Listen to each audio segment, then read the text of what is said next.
Hello friends, स्वागत है आप सभी का मेरे channel stories for you HD में। नवरात्रि व्रत की कथा और इस व्रत को करने की विधि के बारे में आज आप जानेंगे। फ्रेंड्स, अगर वीडियो अच्छा लगे तो प्लीज़ वीडियो को लाइक करें। अगर आपने अभी तक मेरे चैनल को सब्सक्राइब नहीं किया है तो चैनल को सब्सक्राइब करना ना भूलें। एक बार बृहस्पति जी और ब्रह्मा जी के बीच संवाद हो रहा था। इस दौरान बृहस्पति जी ने ब्रह्मा जी से नवरात्रि व्रत के महत्व और फल के बारे में पूछा।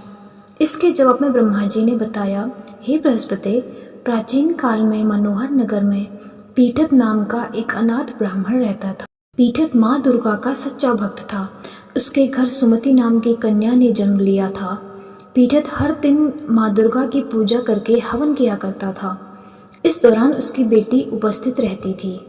एक दिन सुमति पूजा के दौरान मौजूद नहीं थी। वह सहेलियों के साथ खेलने चली गई।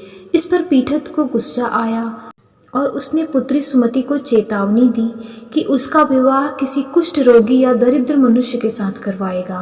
पिता की ये बात सुनकर सुमति आहत हुई और उसने कहा, हे पिताश्री, जैसी आपकी इच्छा हो वैसा ही करो। जो मेरे भाग्य में लिखा होगा वही होगा।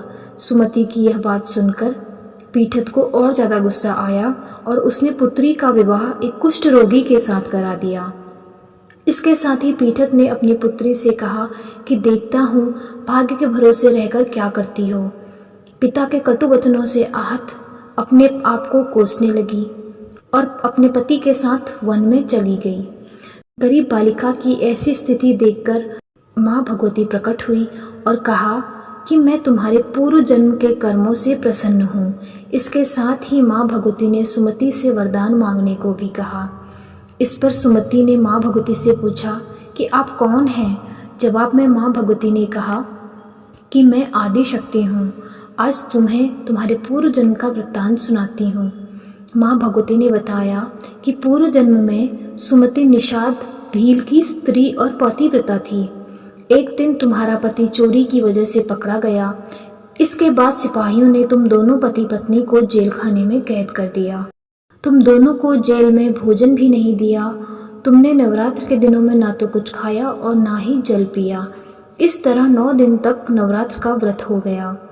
माँ भगवती ने आगे कहा कि तुम्हारे उसी व्रत के प्रभाव से प्रसन्न होकर मैं तुझे मनवांछित वर देती हूँ।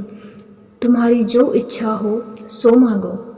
माँ भगवती की ये बात सुनकर सुमति ने कहा, हे माँ दुर्गे, मैं आपको प्रणाम करती हूँ।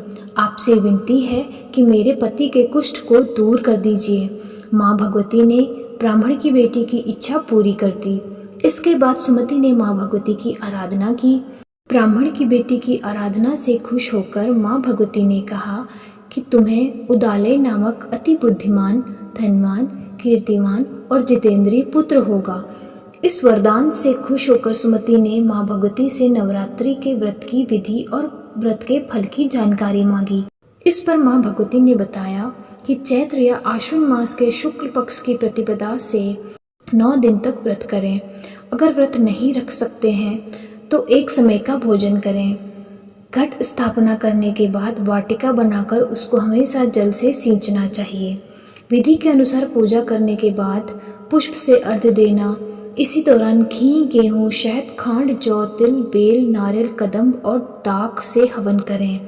गेहूँ के हवन से लक्ष्मी की प्राप्ति होती है। खीर एवं चंपा के पुष्पों से धन की, बेल के पत्तों से तेज व सुख मिलता है। माँ भगवती ने बताया कि बिजौरा के फल से अर्घ्य देने से रूप की प्राप्ति होती है।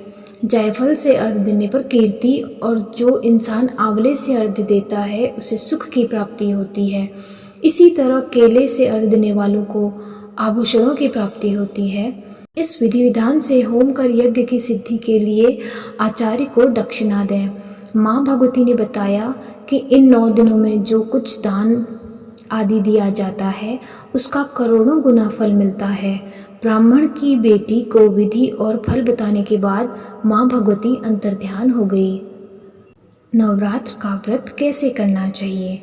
सुबह दैनिक क्रिया से निवृत्त होकर स्नान कर लें। इसके बाद मंदिर में या घर पर ही नवरात्रि में माँ दुर्गा का ध्यान करके यह कथा करनी चाहिए। यह व्रत कन्याओं के लिए विशेष लाभदायक होता है। धन्यवाद। हैप्पी नवरात्रि।